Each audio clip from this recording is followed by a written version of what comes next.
thing on your end? Mm-mm. I don't hear anything. It Says I don't hear anything. nope. I have a message saying has been disabled due to internet quality, but still recording. Oh, Oh, let's give it. Can y'all still see and hear me? mm-hmm. You sure can. Weird. That's weird. I can't see any of y'all. Oh no, you can't see any of us. Wait, Can you see are me? you spinning? Or do you see like our Mm-hmm. stuff spinning? Mm-hmm. I see everyone, and I can hear everyone very clearly as well. No, I see and hear everyone. We're gonna do a thing. Okay. Okay, I'm ready.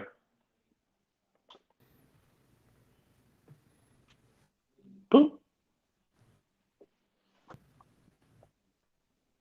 All right, everyone's back. Can everyone see and hear? Mm-hmm. Yes, Okay. I got yes, we Lindrick. can. All right, let's. Got it.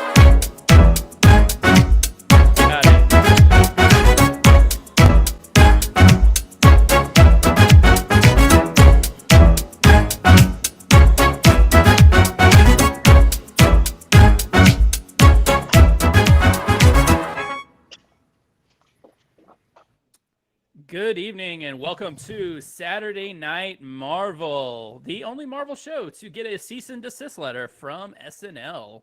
I am your host, Kyle Aycock, and with me this week we have Mr. Lindrick Polar and our brother from another mother, the godfather, the producer, Mr. Jason Bro. How are we this evening, gentlemen?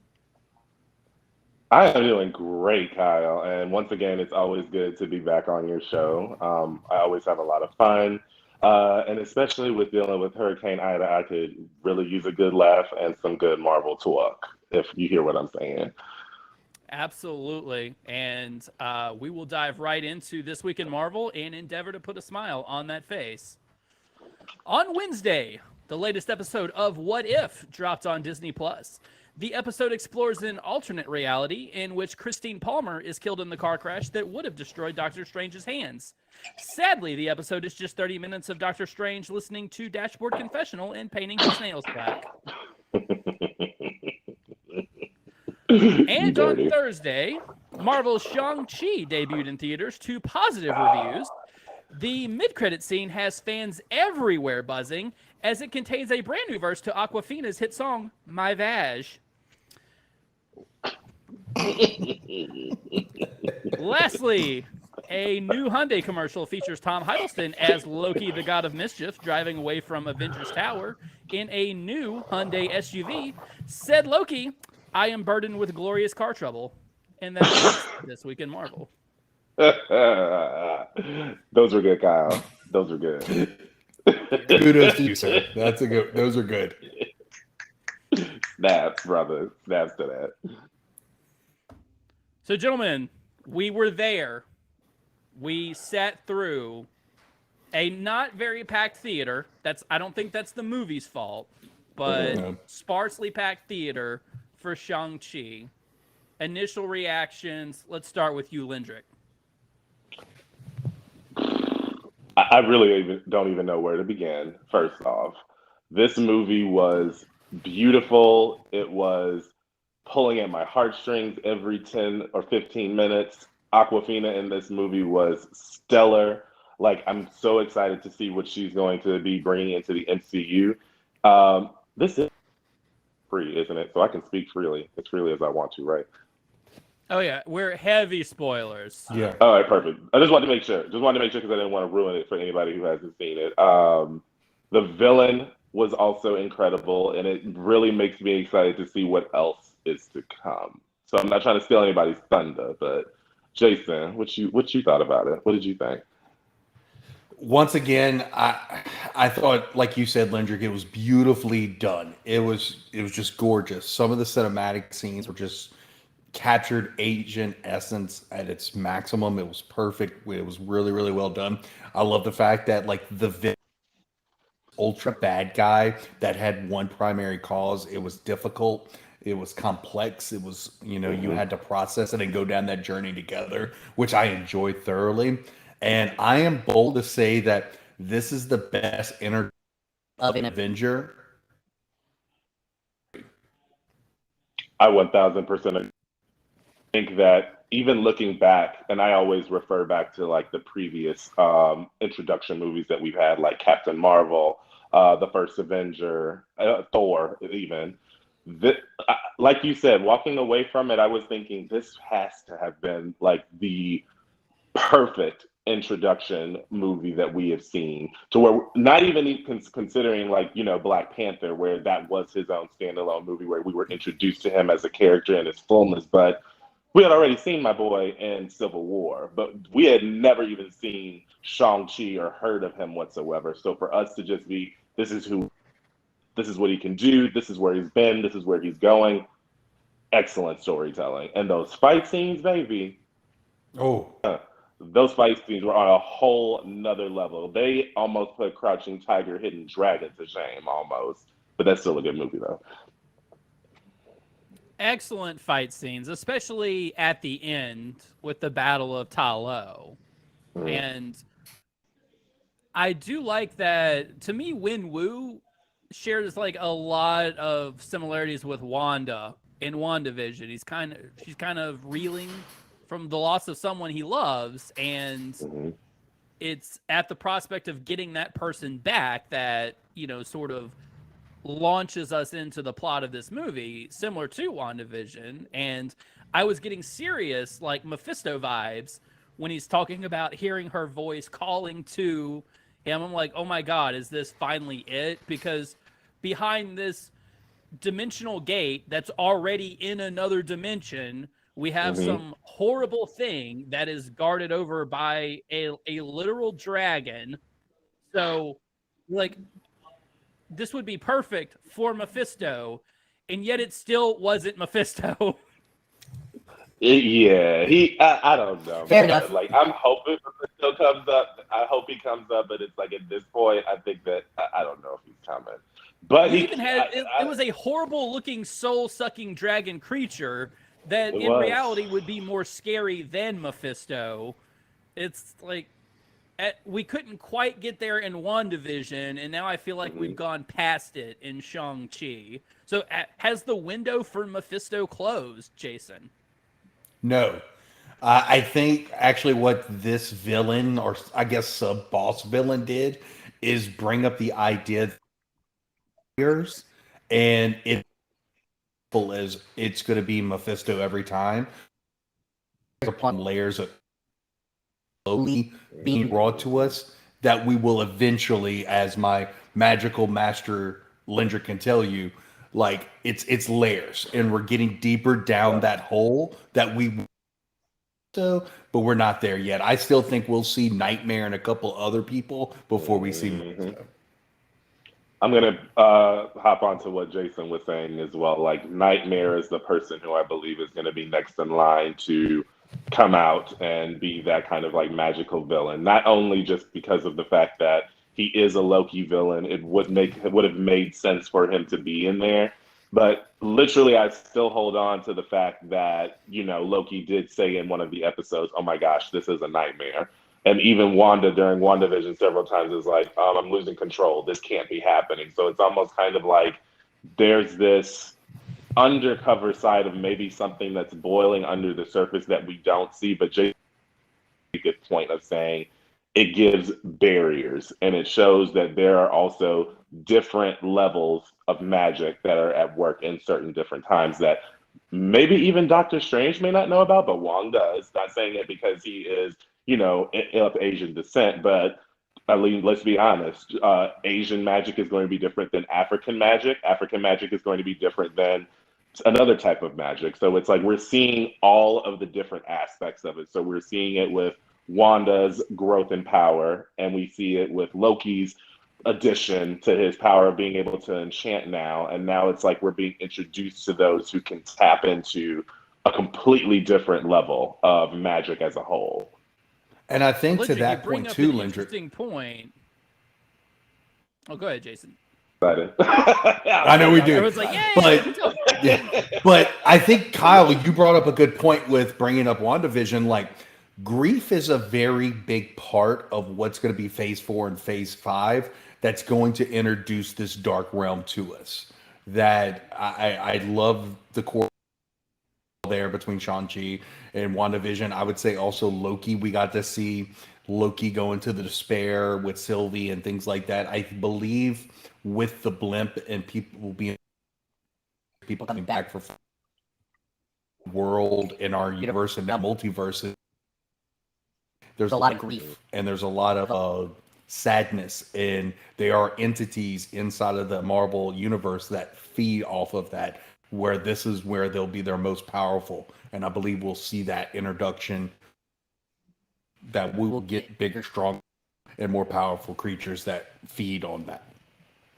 And just to pass, even to go along with that, Jason, I'm even thinking about the Falcon and the Winter Soldier, because there was grief that was sown completely throughout that show based off of Bucky's character, and also from like the character of the Falcon being transformed into Captain America. And he had to go through several episodes of bumping his head and trying to figure out who he is, which is why I love Phase 4 so much right now, because it have to focus a lot about identity and knowing who you are as a hero and what you can offer and bring to the table. Like Shang-Chi, this man didn't even think that he had anything to bring to the table in this movie, but look at all the things that he was able to do. And even Katie, as I would even classify her as a sidekick. I would classify her as they're setting her up to possibly be her own hero, who is bringing something to the table as well. Like, this girl shot a whole arrow, a whole dragon scale arrow at this thing's neck and hit it right where it needed to be hit.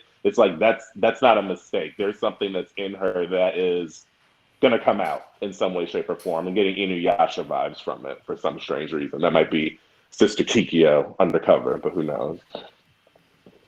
You both mentioned grief as a result of the blip being powerful motivators for properties we've seen up to this point. The only real mention of the blip in this movie was the fact that people could disappear en masse. So it brings up the interesting question as to exactly how far after either the snap or the blip this movie takes place. There is wide speculation that this movie actually happens after what we'll see in Eternals. So Eternals will potentially take place 7 days, I guess, after the blip or the snap. So in Shang-Chi seems to have happened sometime after. Is Marvel running a risk of getting everyone confused as to when everything's happening? Because at the same time, there seems to be no obvious fallout from the events of Loki in this movie either. What say you? I think you break a casual viewer. I think, one is becoming more to you. You need to follow people like Tonight We Marvel and other content creators to kind of. But casual viewer is going to be a little more complex. But I would also say, like, a casual MCU viewer is probably not watching all the Disney Plus things as well, where there's a lot of people that just watch the movies and want feature that they're doing. So yes, for like us that we are invested into the MCU and timeline and what events and theorizing and obviously our perspectives, there is a chance of confusion. I think we're the minority. We're not the majority of viewers that watch this content. And find out very shortly, because I think you bring up a good point with Eternals. Like, where does everything fall and how does it impact each other? Well, and so for me, my thought process. Go ahead, Kyle. No, go ahead. I'll pose a follow-up question, and I'll pose this to you, Lendrick. So a two-parter. So one, with the cohesion, with so much of the entirety of the stories that Marvel is telling being tied to both movies and the TV shows, does my first part? Jason, I've asked you this. Has Marvel crossed into Star Wars territory at this point? Is the age of innocence over, where you can just follow a single trek and be entirely invested in it? Or is it now, oh, if you haven't seen these three things, then you're going to be lost? And to the extent that they've done that, the second part is Marvel risking alienating the casual fans because of how invested you kind of have to be in all of it to get the entire story? What I would say is my answer is, could it confuse some people? Yes. Will it weed out who is the true fans and who is the ones who are, of course, the casual fans? Yes. Do I think that in some way, shape, or form that they will tether the timeline together in some way, shape, or form? They have to. Only because of the fact that in some way, shape, or form, there's going to have to come a point where there is going to be some perspective as far as what is happening when and how it's affecting what's going to happen in the future. So what I'm thinking and what I'm envisioning happening is like we're seeing different characters who are from the shows that are on Disney Plus who are going to be making appearances in the movies. So, for example, we have Dominique, who is going to be playing Riri as Ironheart in Wakanda Forever, but she's also getting that storyline in Disney Plus. So it's like, hey, we're going to introduce you here, but if you really want to know what she's going to be able to do and bring to the table, you're going to have to go back and watch this right here. And I also think that there is this upcoming of those like us who do know more about the comics. We are very invested to where we're here to answer those questions and be like, no, the buzz behind like what took place in Loki, it's way too large of a buzz for people to ignore. So it's almost kind of like on the slick, Marvel is kind of putting it to where we know you're going to watch it. It may not be as it's happening live, but we know that you're going to go back and watch it because you know that it's important to the storyline. So whenever we see even the trailer for No Way Home recently, and we're seeing Doctor Strange, and now we're seeing Wong being introduced inside of Shang-Chi, it's like you know that the magical together, and you would not have known if that were to happen because of WandaVision, Loki, or the shows that we've seen on Disney Plus. So I don't think it's alienating them. They may be confused now, but I think that there will come a time where either on the screen or in some way, shape, or form, they're going to tether all of this together to know when it all happened at what time frame, because it's all going to be important to the story, I think. What say you, Jason? I think this was actually said perfectly recently with episode 4. What if there are spots on our time absolute. When it comes to the first are MCU absolutes. That's where most of the story will be told. That's our canon. That's exactly where that lives. And if you are a cat, and I think we have to think like globally, guys. Like, not every country has Disney Plus, so they can't put Disney Plus for people to get because there's going to be they're going to miss out. So what they're doing with Disney Plus is, if you want more, you don't necessarily watch Loki.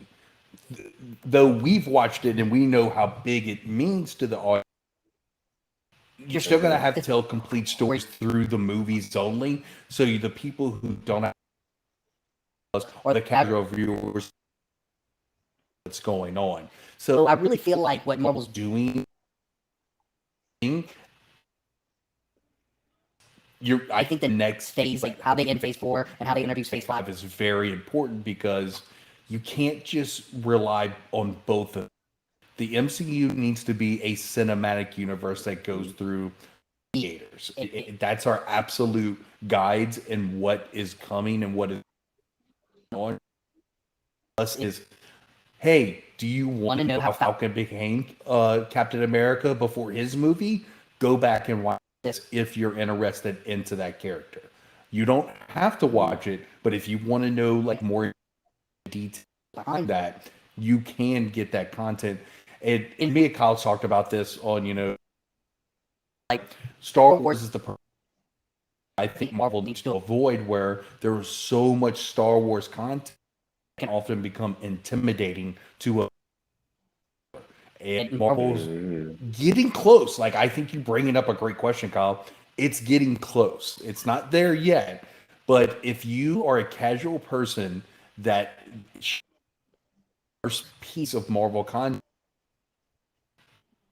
be a little intimidating. And we as veterans, I guess a better word for that, into this content need to make sure that we can open the door, be favorable, and help people, guide people through the process, and not criticize them. Watch Loki, you didn't watch WandaVision, or you don't know what's going on. We have to be, as a fan base and a fandom, mindful of that because there are a lot of people who aren't into it like us. I agree with that, Jason. And what I'll also say to that point is just like, I think you said that very well because I think that even all of the shows that we have been given thus far on Disney Plus, especially with you bringing up thinking about it from a global perspective, and it's hard to do that sometimes because, yes, that's great. We can get these different things over here, but whenever we think about someone who's overseas or someone who may not have that same licensing, they may be getting a different story. And like you just said, a lot of it, if it was called the MCU or cinematic universe, like you say, I agree. It should be done in the theaters. Like I think about my favorite trailer that Marvel has brought out, where it was the See You at the Movies trailer, where they listed back to back to back all of the movies that are coming out in Phase Four. They didn't do the same exact thing for it. Hey, guess what's coming out on Disney Plus? Because that investment is going into the MCU. And I think that the whole entire storyline of what we're going to see brought out into fruition is going to shape the story in a major way. But what I also think, Jason, to your point, and I believe this is just for, like you say, us veterans out there, those who like know the comic content, we know what happened in the past, we also know what's going on with Disney Plus. We have that ability to be that bridge in order to kind of bridge that gap of, yeah, you may have missed the emotion that was going on in the Falcon and the Winter Soldier, but let me tell you about how this helped him to become Captain America. So when I see him again on the silver screen, don't that's not the same Falcon that we saw before. This is Captain America. He has a new identity. Same with Wanda. Whenever we see her in the Multiverse of Madness, that's not Wanda from Sokovia anymore. Well, she is, but now she is a fully realized witch. She has owned the fact that she is a witch, a magic user, and using tools like the Darkhold to increase her strength. Same with Loki. Loki is now tethered to Sylvie in some way, where he's gained this extra power of enchantment, and who knows what else he's gotten. Like we haven't even seen what's going to come in Loki season 2, but at the same time, these capsule stories are really building upon that character development at the end of the day, to not just give us more of that investment into the character, but also to know like what they're going to be able to do when they come back to the screen and bring that power that they have now. Let me ask this question. I was reading a very interesting article on The Verge talking about how Marvel is very much like tied to its release window, even in the age of COVID, because like we saw at the theater, there weren't as many people out for Shang-Chi as you would think there would be because of the Delta variant. So, is Disney potentially making a tactical error by continuing to be all in on theatrical releases in the in the atmosphere where it is uncertain when like normalcy will return and you can have those crowds without sort of like fear of this virus? Or should Disney go more towards hybrid release models like they had with Black Widow and push more people towards Disney Plus? Now, Jason, you brought up a great point with the global licensing. Not everyone's going to see the same stuff, but if Disney wants you to be all in on all of their content, should they not maybe cut their losses in the theater for right now and put everything and go all in on Disney Plus? Oh, that's a $1 billion question. And I say that going back to the previous question. If you say, let's say you go see Ant-Man Quantumania in the theater, and I will argue all day long, seeing a movie in the theater, that is an experience worth paying for. I mean, I enjoy watching movies in my underwear on my couch on my TV. That's Nice. fine, but you don't get like the sound Right. quality, the community. Like you don't have as much fun doing that as you do seeing it with your friends at the theater. So, but for that person who is casual, who doesn't really do Disney Plus, if you're seeing Quantumania in 2023, what does Kang mean to you? What does that story mean to you? If you're seeing this for the first time, having not seen 2 seasons of Loki and not really being on a service that's going to point you towards those 2 seasons to prepare you for that movie. I still think at the end of the day, Kyle, so think about Shang-Chi. We still have the weekend to go through it, so we don't know, but no one, comic book heads or not, knew anything about Shang-Chi except for maybe the very racist things that were written. Really did not age well. But when you write good content, please view them. And I think we're seeing that with Shang-Chi, where I don't think Disney's, because look what they made a tactical error with, sat on the content, until the age or didn't fit the story that they're trying to tell now. I agree. Like, yes, you are going to not make a blockbuster right now, and that's just what studios and production studios need to have that kind of, come. That's not going to happen. Mm-hmm. Make good. People are going to want to view it because people are looking at the reviews. Now, I don't think we're going to see major big open weekends, but if Shang-Chi keeps what their Rotten Tomato rating is, which is in the 90s, which is incredible, people are going to go watch the weekend. We can keep hearing the buzz of the content.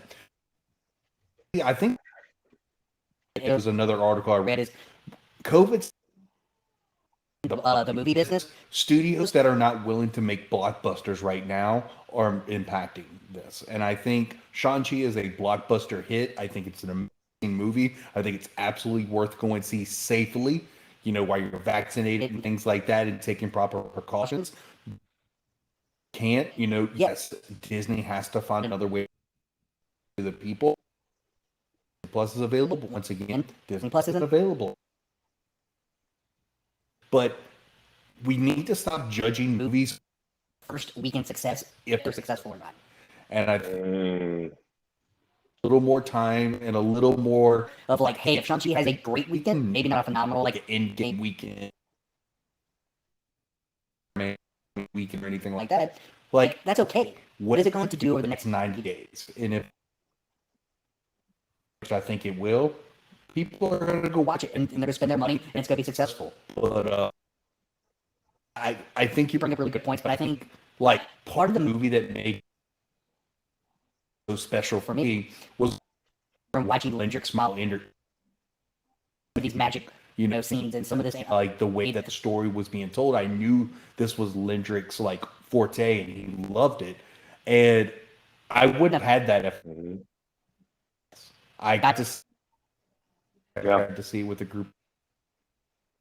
And that piece, like you said, Kyle, you can't replace like being comfortable in our own skin and doing things responsibly. But like, if I was impacted by COVID or anything like that, I wouldn't put anybody in harm. Premiere access and watch it for one movie because that's the responsible thing to do. And my responsibility and do it safely. I would love to keep watching it in the theater with y'all. And I would say the same thing as well. Oh, go ahead, Kyle. Go ahead. Oh, you go ahead, I was about to put us on another topic. The only thing that I was going to say is just even in the midst of, and this is some real talk, like this is me. I hope that you don't mind me bringing the Black and Marvel to the Saturday Night Marvel because this is the real talk. Is that Please do people are going to end up doing what they want to do at the end of the day. They're either going to choose to deny whatever and do what they want to do. So I think that even in the instance with Shang-Chi, for example, he, even if it may not be this big, huge turnout, those people are going to go and see that movie. Not just because of the fact that it is led by so many Asian actors who are legends in the film industry, but also just because of the storyline and just being curious about what else is there to come in the MCU. Because, yeah, Black Widow, I'm sorry, I'm not going to lie, Black Widow was garbage. It was garbage. We could have thrown that away. I could have done without the red haired stormtrooper look. I could have done without that.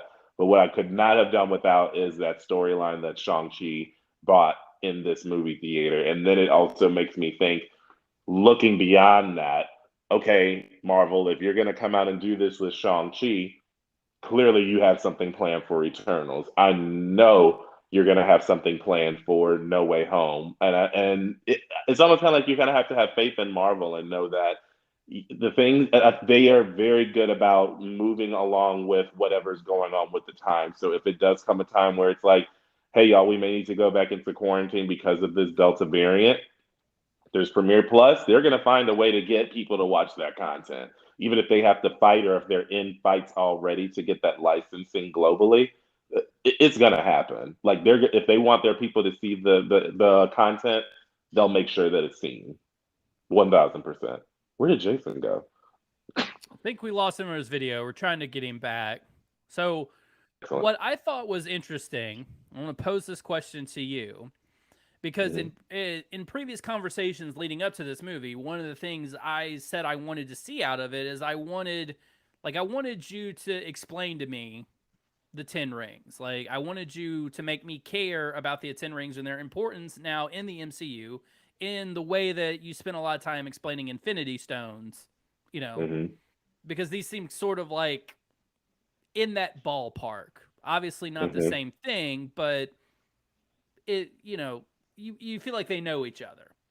But at the same time, the movie was very deliberate on not explaining the 10 rings, and in fact giving the 10 rings we see in the movie seemingly a very different origin than the 10 rings have in the comic books.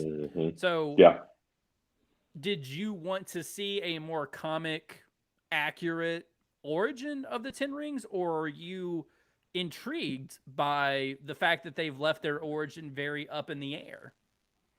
I'm intrigued. And I think that I've mentioned this before on Black and Marvel as well, is at this point in time, the MCU has so many options of directions that they can go in and things that they can do with the storyline, to where to some comic book goers, it may be like, okay, that's not the way that it was done in the comic, and they might judge it a little bit. But I am more of the school of I'm open to seeing whatever it is that you'd like to do, because under no circumstances was I expecting at the end of the movie, I was just thinking, okay, Shang-Chi is going to be in control of the 10 rings now. That's just what it is. He's just going to get a power boost.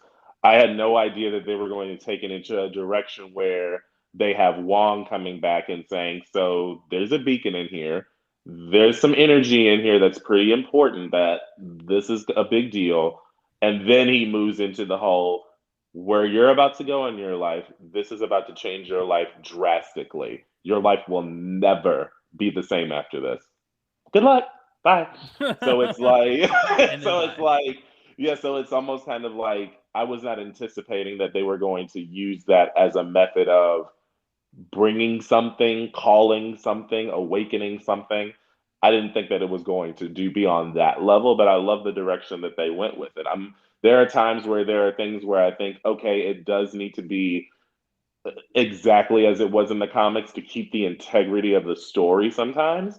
But I am also okay with if a director sees a completely different way of telling a story and it makes sense and it's not unnecessary, then I can get on board with it. Because I don't know if you're going to talk about it in a second, but even after we saw that one scene, there was so much conversation amongst the group that went with us about what is to come around the corner with this being a beacon. So it's almost like it stirs up that conversation, which is what I think is always important. Like, why not have a conversation and a debate to see, are we going on the comic route, or are we going down a route that we have no idea of how we can even speculate this because they could spin this whatever way they want to. Well, so this would be my next question. Jason has some theories. So when we get him back, we will talk about where these 10 rings may have come from or who that beacon is calling out to.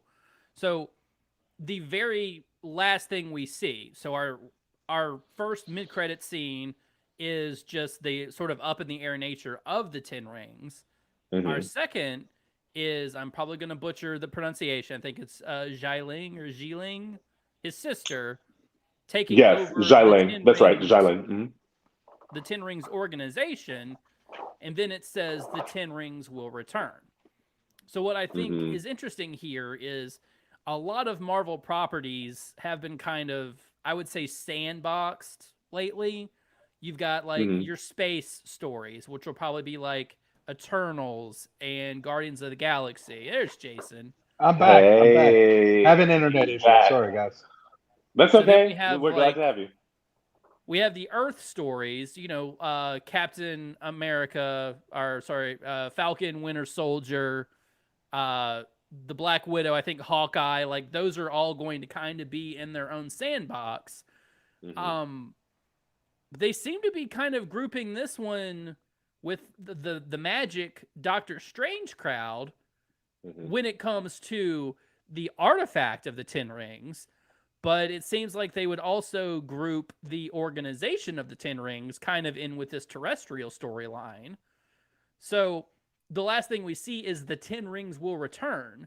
So do you think we're talking most immediately about the organization or the artifacts?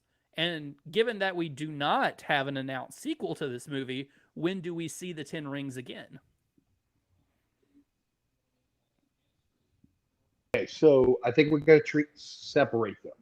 I think the 10 Rings as an artifact is completely different. That's why we got 2 in-scene credits when it came to Shang-Chi. For us as the audience to go, there's the organization that was founded on the power of the artifact, and then there's the artifacts themselves. And so when it comes to the artifacts, I believe that's a whole different box of worms that we're about to open up. But I think when it comes to the organization, I believe we're going to see this on Disney Plus, and I'm hoping.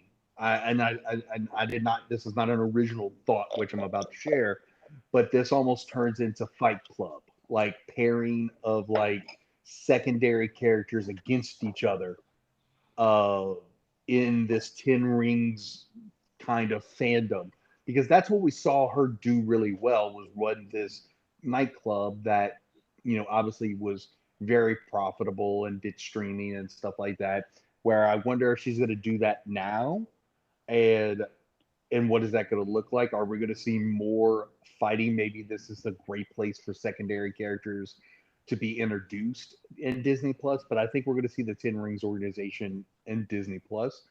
Or does she become the Hand from the comics? Is that something that kind of comes up where she kind of takes this organization and kind of turns it into the Hand, and we see that she becomes that? So that's kind of what I'm gonna call it right now. All-female crime show, Val, Xiling, and the Power Broker. You think about it, all these like major like evil factions that have been introduced this year are all headed by women. So I say we're gonna get all-female like crime show later on. Well, I think that's such a good point to bring up, because like I didn't think about that. Maybe the next time we see 10 Rings is Armor Wars, where they're one of the organizations trying to get some of these secrets and trying to get ahead of the game, because they don't have the 10 Rings anymore. They're going to need to procure technology. So maybe that's where we're seeing. That's a good call, Kyle. And then also, I'm thinking about it. I forgot. Hopefully, I'm gonna ask this question, and I know it's Tonight We Marvel and all of those different things. But did you guys watch Justice League whenever it was the animated series online? Okay. Do you remember the woman who had the snake tattoo the underground fighting club, and then they had Black Canary going up against Vixen and Wonder Woman. Do you remember all of this? That's the kind of thing that I'm thinking that that's the direction that it's going in, to where it could be like you just said, Jason. Whenever you said Fight Club, Henny, Fight Club is one of my favorite movies. That is like that's one of the pinnacle of my favorite movies to watch.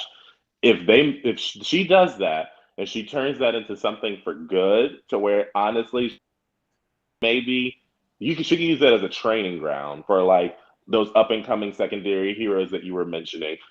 Heck, the way that they could change this up, they could introduce the Young Avengers into this as well. Because as we saw, there was, I don't know if that was a goblin or what that was fighting that Wong took back into the Sanctum Sanctorum. But it's like we see that there's other characters that are in here that are like, okay, I've taught you this last time. I told you not to do that move, but we're gonna get it next time. So it's almost like there's other magical beings and other creatures that are probably celestial, that are probably here on Earth, that are being taken into this Fight Club and are probably getting prepared for something big that could be coming on the horizon as well. So I think that she could be doing that kind of a form of a Fight Club, of building it for the good of whatever is the betterment of protecting Earth, the universe, whatever it may be.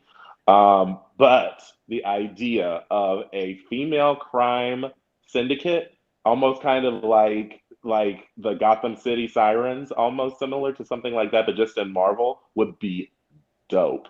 If I saw like Valentina and the Power Broker and her all doing something and then inviting some other bad women onto this show, yes, that is a beautiful idea, and I would hope to see something like that. But let me put some sprinkles on your Sunday. What happens when mutants are introduced and all these people are mutants that don't know how to use their abilities? The Ten Rings brings them in to train them and help them use their abilities, and this becomes that fighting ground. So a lot of like those Jubilee secondary mutant characters, the rogues, those types of individuals can come in and learn fighting all types, like you said, from earthbound to spacebound, and then bring mutants into it. This would be a great place where they don't feel welcome on Earth, that they have a safe place to learn their craft. I that is something that I was thinking about as well. So yes, you added all of the sprinkles onto my Sunday for sure by saying that. But the other thing that I was also thinking about is like in some way, shape, or form. I'm not saying that we will see maybe Professor X or Storm anytime soon. Are they coming? Probably so.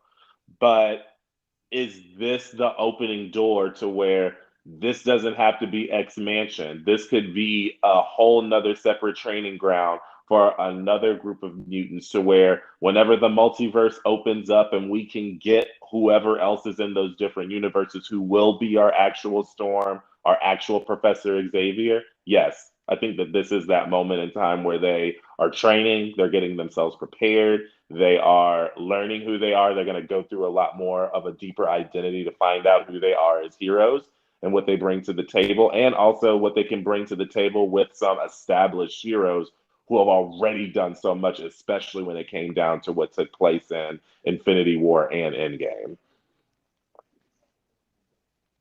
So Jason, we wanted to wait until we got you back. We did. It is time for the crazy portion of our show, where do we think the Ten Rings actually came from? Because what surprises me is that everyone's takeaway from that mid-credit scene was like, oh my God, Mark Ruffalo is Banner again. Like he's not Professor Hulk anymore. But I'm shocked. So we don't know what they're made out of. We know that they are way older than 1,000 years. And we don't really know how Wenwu got them, but we know they made him immortal. So, with those things in mind, and that they are a beacon when used by Shang-Chi, where did they come from? Who did they belong to? Jason, I know you have thoughts. Go. All right. So I was texting both of y'all, and I've like, if you don't know me, I have a huge dry erase board where I write out theories, and I'm that crazy person that's writing everything did what you just did, Kyle. Is like, what do we know about the rings? What do we kind of know about the rings, and what do we don't know about the rings? And there was a couple things that really made me go, that we didn't have an answer on where Wing Wong found it. And they gave us two ways. They gave us one that he stole it from a tomb, or two, he found them in a crater. And I think location is the most important thing when it comes to what is the origins of this ring, because in my theory, I have two. If it's discovered that he found them in a tomb or stole them from a tomb, which I think is the actual realistic possibility, because we saw how much research he did on trying to find this foreign land and magical creatures and things like that. Wing Wong was a very educated man and power hungry, but very intelligent. So I don't think he would just stumble across these rings. I think he was looking for power and found these rings. And I think the tomb is where I feel more safer where he found them at. But if the trigger that happened to me when I was kind of theorizing was, if he found them in a tomb, and not only did Captain Marvel, Professor Hulk, and Wong have no clue what they are, everybody thinks, well, they must be super old. I think the opposite. They must not exist yet. They are coming from the 32nd century, where Nathaniel Richards, aka King the Conqueror, lived, was born, and was created that. And I think has the best idea of the reason why they're quote unquote so old is because he brought them to Earth when he was Ramatut. And I think that's why it has the signature of age on them. And he used them to obviously rule Egypt as a god, and what he did, and was buried in his tomb with him, quote unquote, because I don't, obviously he didn't die, but he was buried in his tomb with him, and that's where Wing Wong found the 10 rings and took the mantle of Mandarin and kind of ruled for 1,000 years. I think that's more the realistic side of what we're going to find out. This is the tie-in to Kang, because I think we're going to see tie-ins to Kang for every pretty much movie going forward until we get a conclusion to that villain. So I think that's Shang-Chi's tie-in to Kang. Now, it's found in a crater, and this is where I get batshit crazy. And I know Kyle simply texted me, "Hey Jason, we'll talk about this on Saturday." Was, if it was found in a crater, that means that someone sent them to Earth. It's very purposeful that they got here for a reason, and for the fact that they did not become a beacon until they were used for good. So they've been used for 1,000 years for power-hungry Mandarin, but they became a beacon when it was used for the right reasons and things like that. Now that makes me believe that this could be Reed Richards from the Fantastic Four kind of litmus test for Earth, and going, I'm going to put this technology out there, and when someone's able to use it to the highest ability, that will be a beacon to, we need to come back to Earth now, because we have people that are our equal, because we're the Fantastic Four, because everything that's happened prior to them is just evolutionary. It's not quite to the level of Fantastic Four. And now Shang-Chi is so powerful and using them for the right reasons and has all the capabilities. You have to think, like, this was a mortal that took him from his dad that was immortal.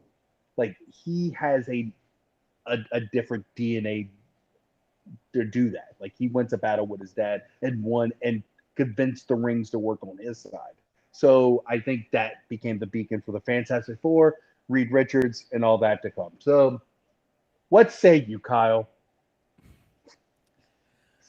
So I want it to be Galactus, but I'm gonna go ahead and just say it's not, simply because Galactus doesn't need the 10 rings. Like, it's never been anything that's been associated with him.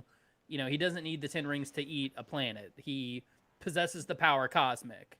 Now, there are noted similarities between the yellow energy that Shang-Chi channels and a lot of what we see in the Eternals trailer, which that is the power cosmic or cosmic energy. So we know Celestials have it. We know Galactus has it. By extension, Eternals have it. And if there is a link between Eternals and these 10 rings, then potentially the rings are imbued with that, and maybe just the differences in intention and personality explains the difference in like color between them being sort of blue when Wu uses them and yellow Mm-hmm.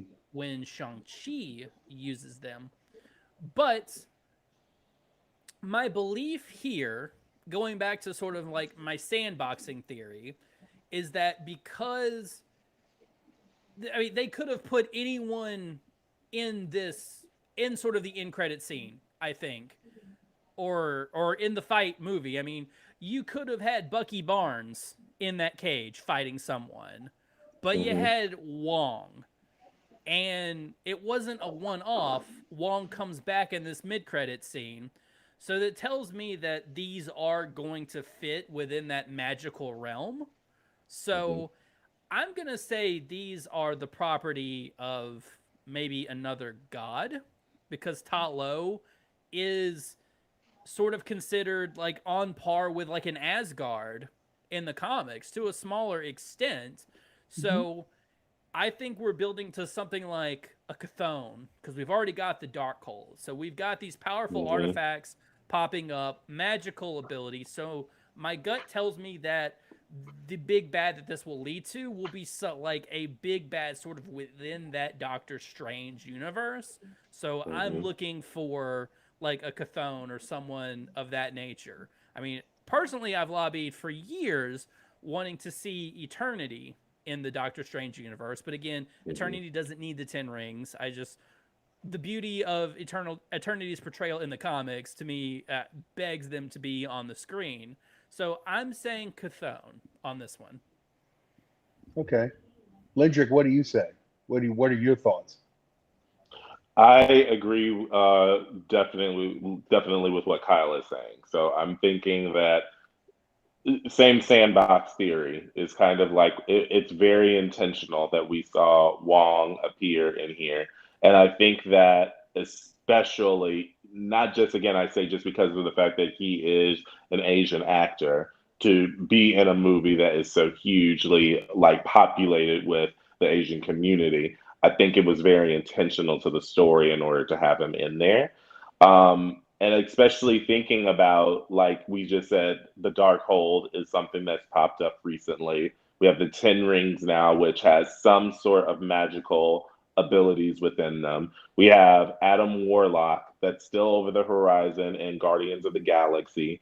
So it's almost like these are going to be magical artifacts that are going to be circling around us for a little bit. And I also believe it's also going to tie in a little bit with what Val is doing in her recruiting of getting people on her side to be on this new team to possibly take these and use them for some sort of evil in some way, shape, or form. And then we also still have White Vision that's out there too. Like he's still roaming and trying to find himself.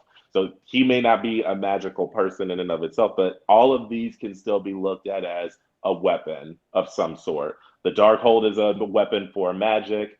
The Ten Rings is a weapon that can be used magically for fighting, for example. We have all of these different things that can be utilized for either good or evil. And we're right now, we're kind of in this toss up of we don't know what direction that they can go in. Thankfully, we know the Ten Rings are in the hands of Shang-Chi and in the hands of good. But right, even with Wanda right now with the Darkhold and White Vision out there, we don't know what could happen. So for me, they're going to be used as magical artifacts and what they're going to introduce for, because like I say, there's so many ways that we could go with it. I'm thinking that it could be a magical being, but I think that if a magical being does come up, it's going to introduce another artifact, not necessarily meaning that it'll play a pivotal role in what's going to come in the rest of the phases. It's like a little bookmark. It's a little breadcrumb, if you will. So I agree with both y'all. I think the Dark Hole was very clearly the nod that Chthon is coming to the MCU. I think that is 100% it. I guess my argument to this is it didn't become a beacon until it was good. So is it beaconing someone bad or good? Because it was used for 1,000 years on Earth, not as a beacon because it wasn't flashing blue, when Wong zoomed up on it, it was flashing the same color that when Shang-Chi was using it. So is it someone to counteract Cthulhu? Like, because now we know that the Dark Hole has kind of released him back, or gave him at least a gateway through Wanda to come beat through the Scarlet Witch to actually maybe become a real viable threat very shortly. So I guess, and for my lack of comic, where I'm kind of leaning on maybe Kyle on this one, like, is there another hero that could be being summoned right now? I love Adam Warlock. I believe Guardians 3 is where we're going to see Adam Warlock. I'm excited about that. I'm really also curious, like, because Infinity Gauntlet was his jam. Like, that was his major, and we got nothing besides that little in-scene credit for Guardians 2. So really curious what MCU plans are for Adam Warlock.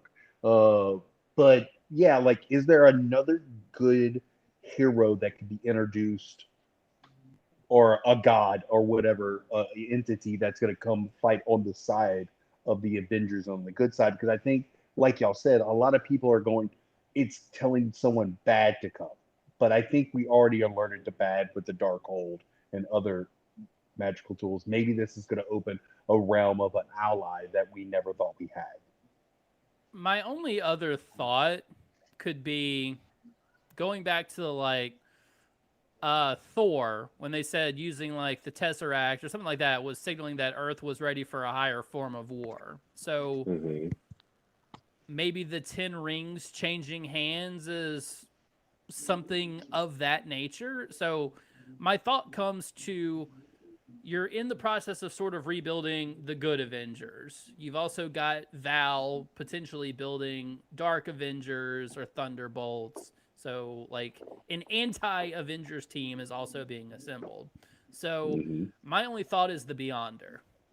So, eventually, both these sides are sucked in to a battle world, and the 10 rings could, be some sort of like prize or things like that. Because what is interesting is in the movies, they work in unison. In the comics, they individually have different powers.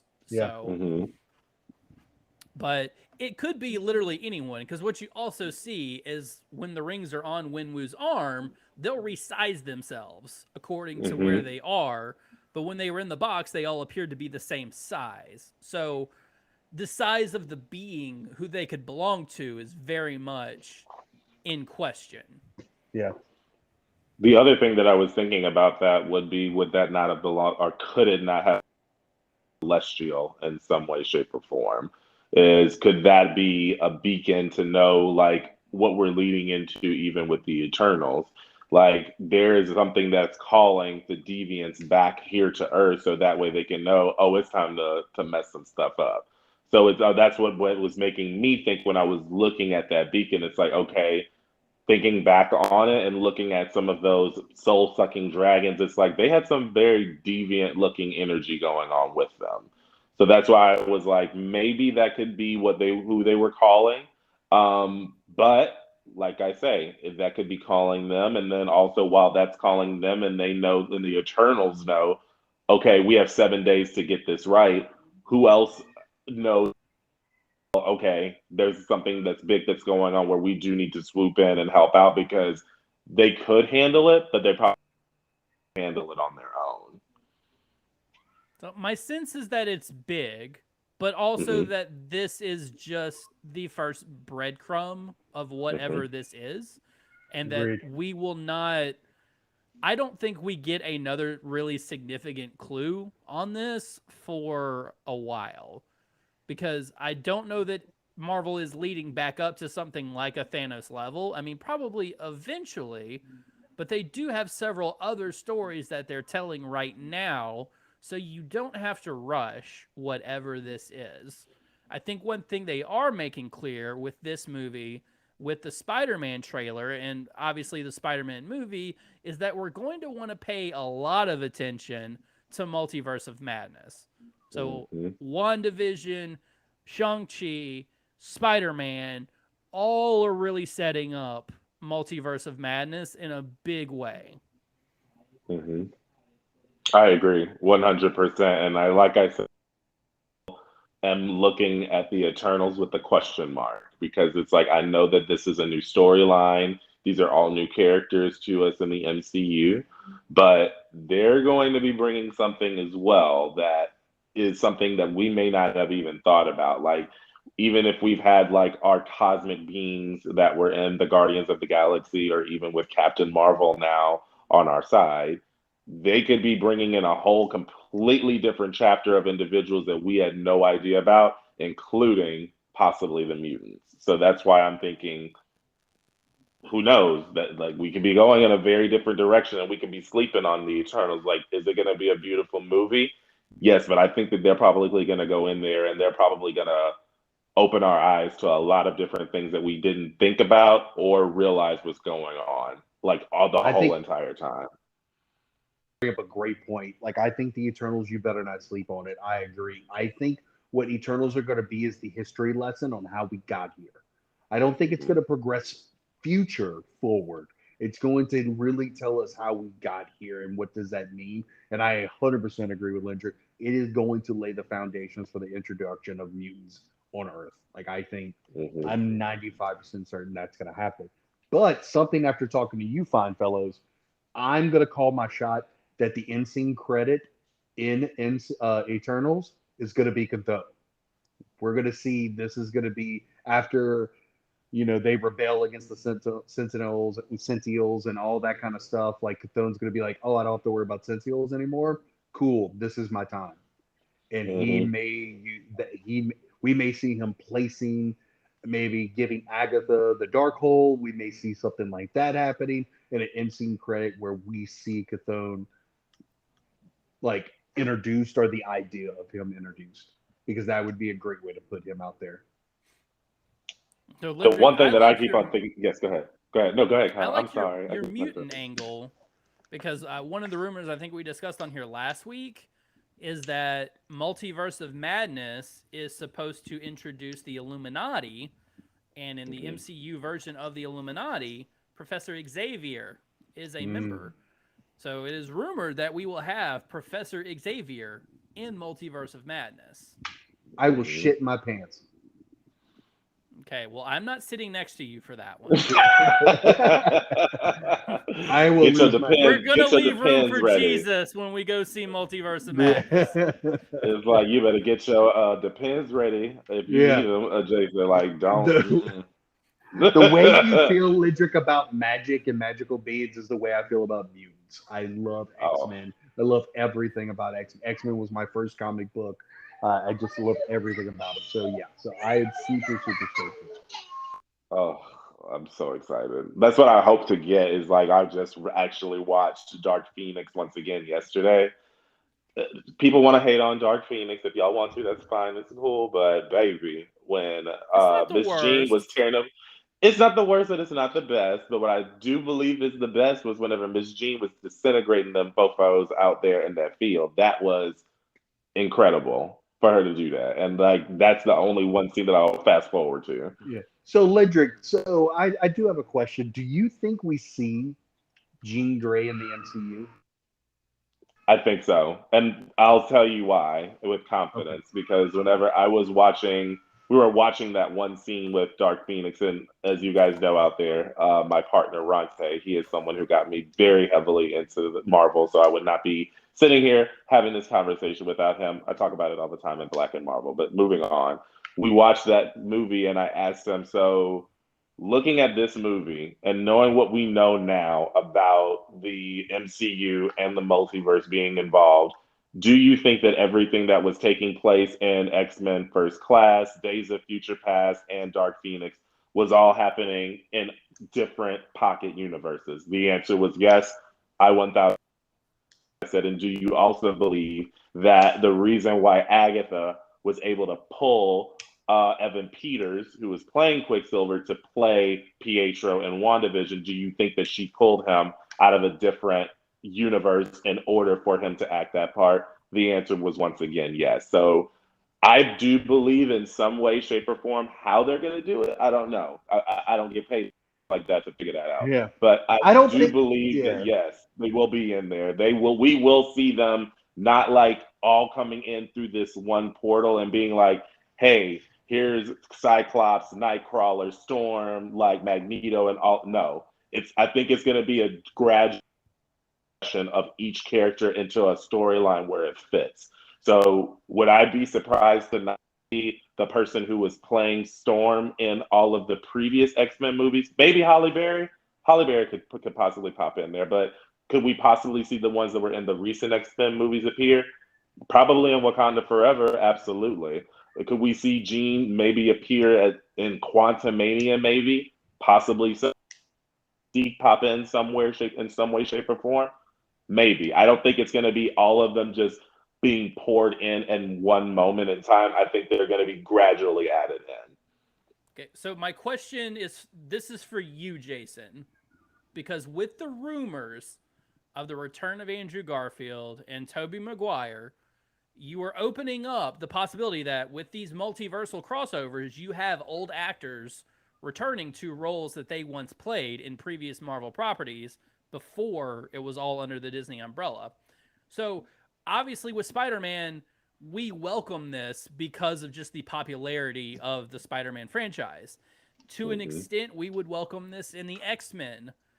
In the Fantastic Four, we would absolutely not welcome this. So do you run the danger of continuing to do this, and then like you have to knock Fantastic Four out of the park, but bringing anything into the MCU that associates with the Fox movies that have come before it is just an automatic turd in the punch bowl as far as that movie's concerned? That's funny. So there's one. I'm doing Doctor Strange on you. There's one way to do it, and there's only one. I forget the actor's name off the cuff, but whoever played Thing in the Fantastic Four was the only bright spot of Fantastic Four. Which Fantastic Four? The first two or the reboot? I think the first two. Who was his name? Michael he was on The Chiklis. Wire. Yeah, he was on The Wire. He was the only good thing that was consistently good about those. That if you wanted to do a cameo, he would be the only one I think you could do as fan service, and everybody be like, okay, that's kind of cool. But you're right. Like most of even Jessica Biel or any of those people, if they popped up, or Jessica Alba, I'm sorry. Like if they popped up, I think everybody would be kind of super critical. But I think you bring up the best point that you don't need to do that with Fantastic Four. That's not like, I think you need to start fresh. You are very much in danger of setting up Fantastic Four for failure if you did that. But to Lindrick's point, variants have been introduced. I don't think Pietro is the Pietro. I think he's just a variant I think he is from another universe, but I don't think that's Fox Pietro. That's another Quicksilver from another place who is a variant. Variants are now a thing, so I think we will have variants, but they won't be the exact character from those movies. They'll be from a pocket universe that may have been Quicksilver from somewhere else that lived in a different timeline, but we won't experience the Fox person in there. And I think they're going to be really careful about that because of the lack of success of those movies, which I think X-Men gets a bad rap. I don't think they were terrible. Now, Dark Phoenix was pretty bad because of the fact that he mailed it in. It was right during the merger of Disney. Still wasn't bad, but like I guess Kyle. I would say Apocalypse was the worst one. Yeah, Apocalypse was bad. But my question to both of you: the big rumor out there is Hugh Jackman coming back as Wolverine, and I think that is one that would be a fan favorite. But I'm having a tough time seeing where he's going to fit. Like, do we need Hugh Jackman to come back as Wolverine in the MCU? Or is that something that would be cool to see on screen? But I don't know. I think Hugh Jackman played a phenomenal part, especially as Logan, but I don't think I need him in my MCU. I don't know what I want until I have it, in my opinion. So my thing is like, if he appears and he shows up, where would he make the most sense? That's the tough part. Maybe Wakanda Forever, possibly. I'm trying to think of like the titles that we have and see maybe what he may not even fit into this phase, honestly. But like, if he's choosing to come back, I won't know it until I see it. But right now, as a person who has, of course, as a veteran, as you have put it, who has seen it all when it comes down to the Hugh Jackman things that he's done. I'm a little bit tired. I'm a little bit tired. Like I could use a little break for a little bit. I know that he decided to set down his mantle and his adamantium claws for a bit, but it's like no, you can sit out. You don't. I don't think you need to come back. If you want to come back, you're more than welcome to, but you're not required to come back. Who I believe is on the list of you need to be back, and if you're not back, there is Cyclops, Professor X, Magneto, Jean Grey, Storm. Like we need Now, all of them back. I believe Wolverine will come back. I don't need Hugh Jackman as Wolverine, but No, I need to true make fact. the case why we do. wait, what? I need to make the case why we do need Hugh Oh, Jackman. okay. You give it want to me, him please. back? I Okay, want, why?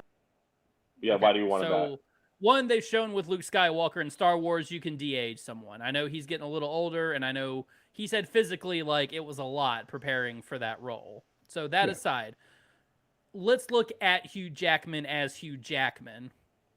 So he's not had a W since Logan.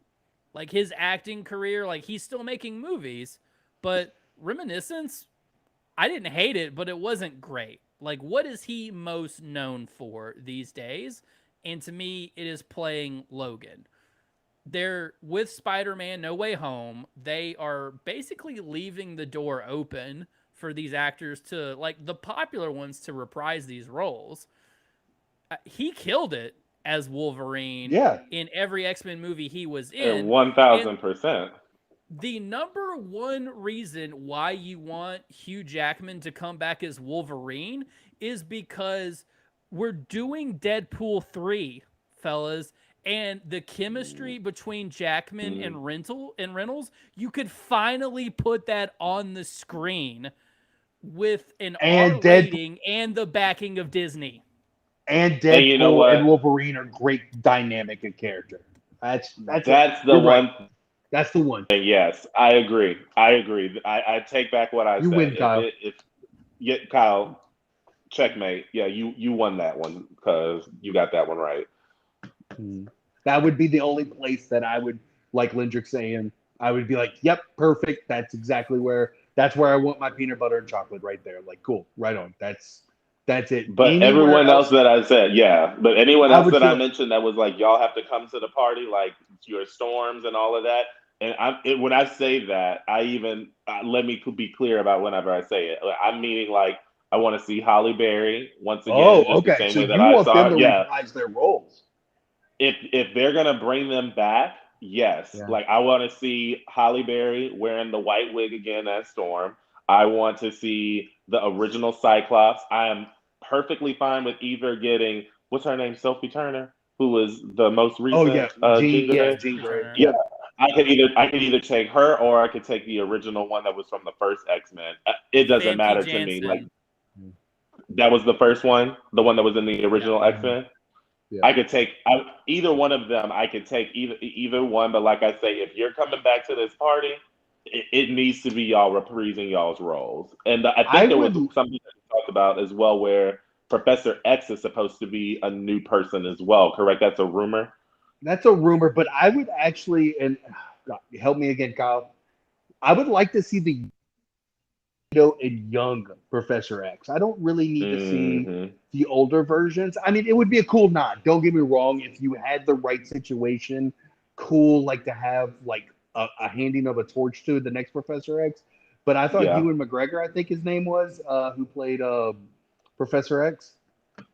James McAvoy. James McAvoy. James McAvoy. Like, I love the younger versions of Magneto and Professor X. I thought their dynamics were friendly, but you saw the hostile. And I would love to see that in the MCU. I think that would be really cool in some sort of story arc.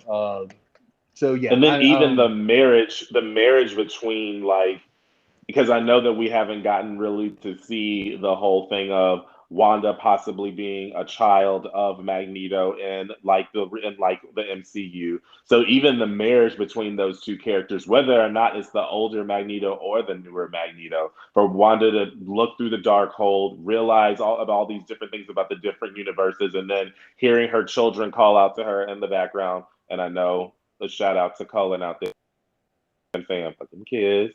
Oh, So, thank you. well, that shout out to you, Cullen, for that.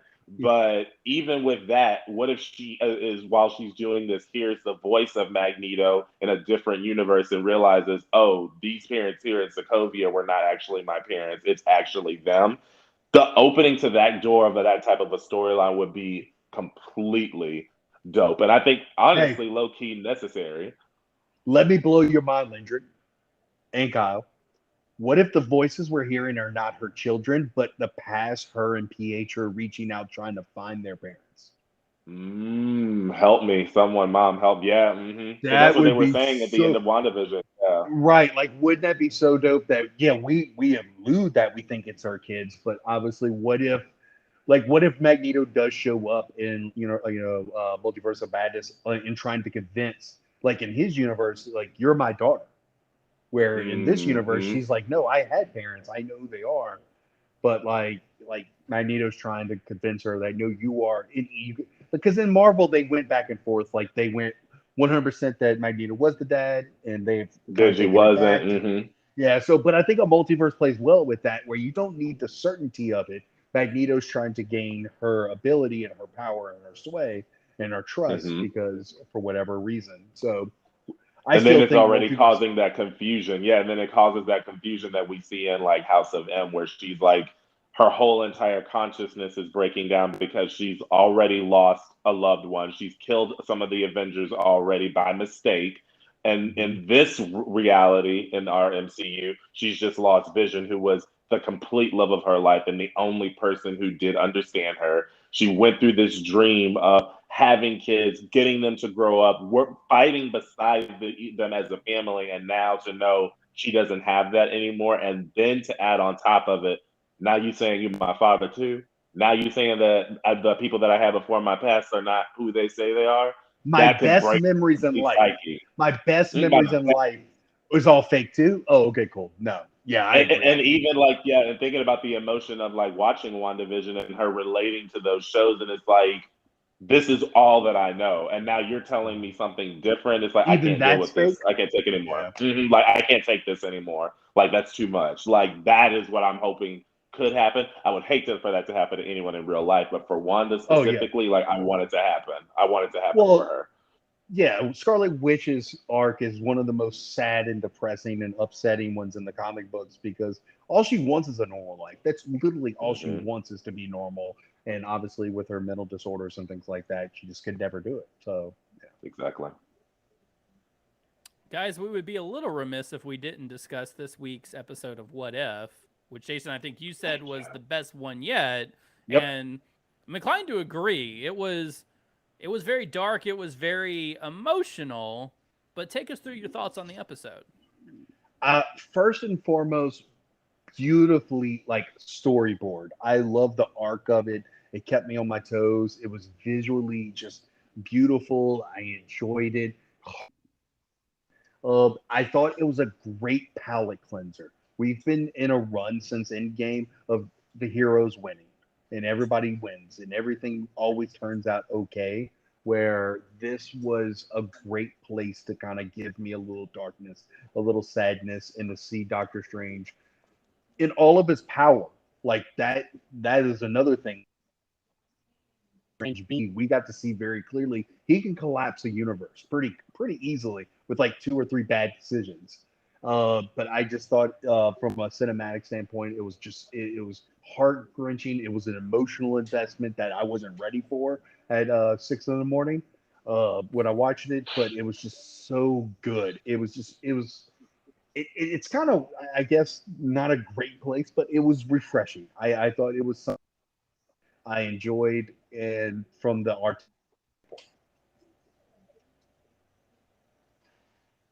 I like that they're willing to be braver on What If and like kill people off and things like that and explore darker consequences that I think the movies just aren't going to get to, simply because you need to keep most of these characters around for a continuity perspective, but you can go full Game of Thrones in What If and just be like, it's self-contained. So we don't necessarily have to see consequences of any of these episodes play out in live action unless it's overwhelmingly popular like Captain Carter, and then you may see them again. I Lindrick, agree. did you have any thoughts on the episode? Several. This is your wheelhouse. Yes, several. Much to like what Jason was saying, the storyline of it was incredible. Just because, not just the fact of just how relatable that the storyline was. How many times have we been in a situation where it's like, if I could just go back to that one moment in time and just change it, I could do it. And you think that if you study the work, you study whatever it is, you can make it happen. And in this one moment in time, this is where you cannot change this, because if you do change it, not only do you not go on the journey that you're destined to go on, you can destroy this whole entire universe as a result of it.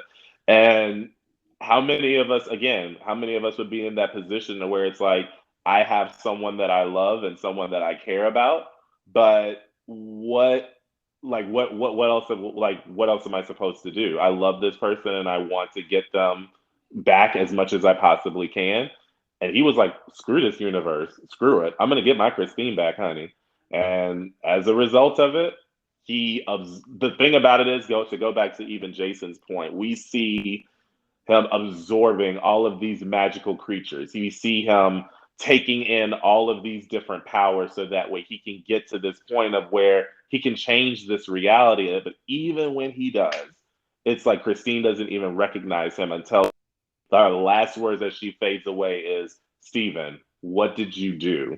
So you don't even get the satisfaction to hear her say, at least we have this moment together, or at least we have us have each other. You didn't even get that. You get disappointment. That's the kind of thing that was like, dang, that was what tripped me out about that whole storyline.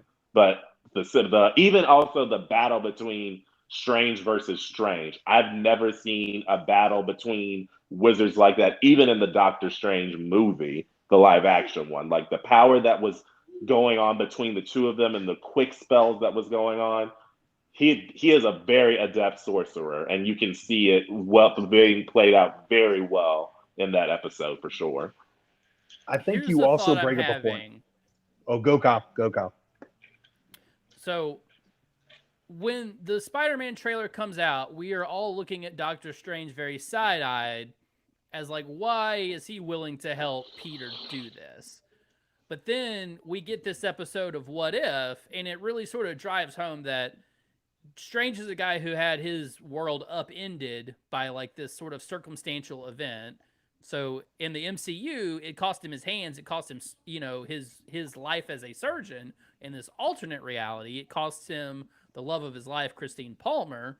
So, sort of seeing that event through this lens, does it make it more believable that Doctor Strange, as we now understand him, would be more empathetic to Peter's situation, having his world upended and being about to lose everything because of what Mysterio did by revealing his identity? Does it make that more believable to you? Where, like, I'm more willing to believe that if this is Doctor Strange actually helping him and not Loki or Mephisto or some other being pretending to be Doctor Strange. So I'm gonna have the unpopular opinion of no. And this kind of leads me back to this.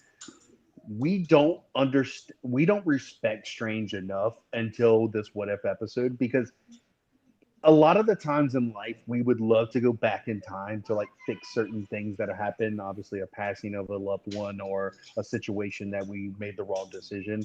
Strange has the power to do that every second of every day, and he has the strength not to, because he understands that things happen for a reason and there's major consequences if I don't, if I need to trust the course.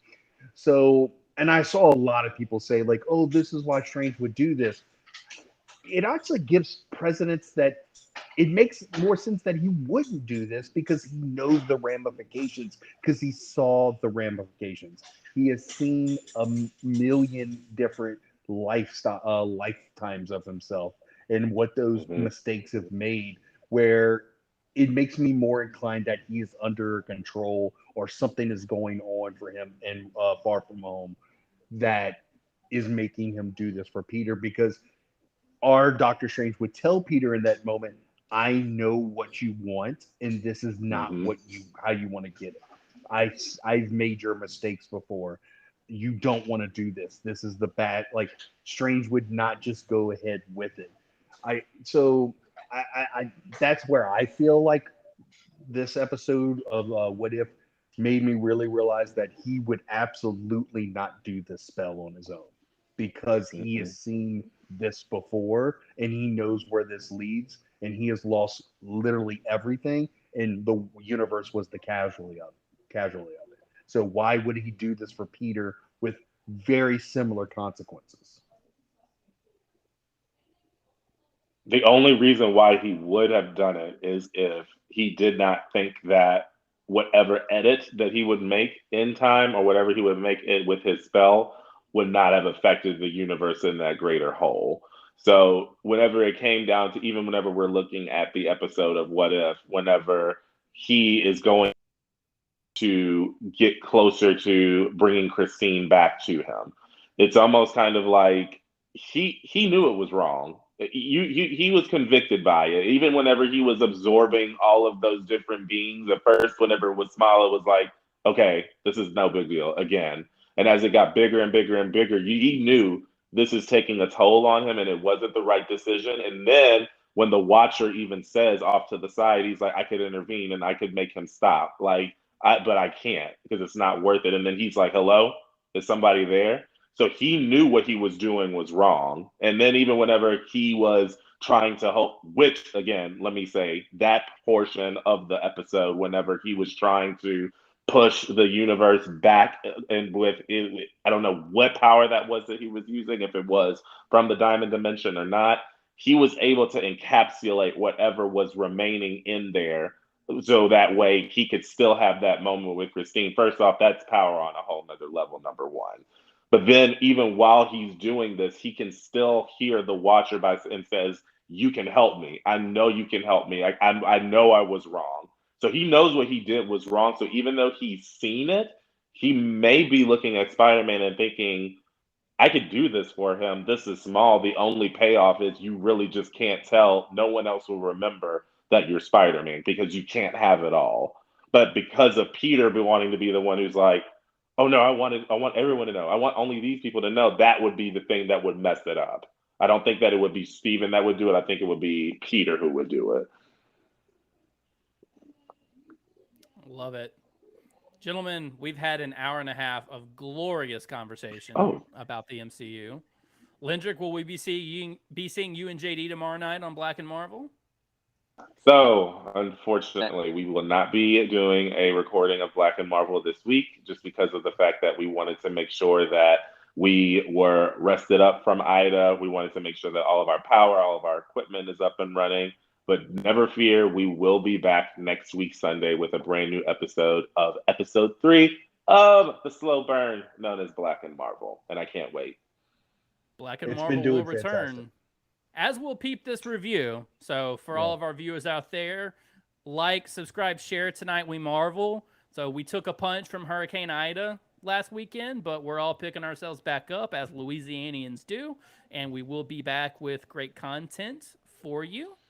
So with that said, it's time to go cheer on my Tigers. And I bid you gentlemen adieu and good night. Good night, Adieu, fellas. good Thank night, you. and I say bye, guys. Bye.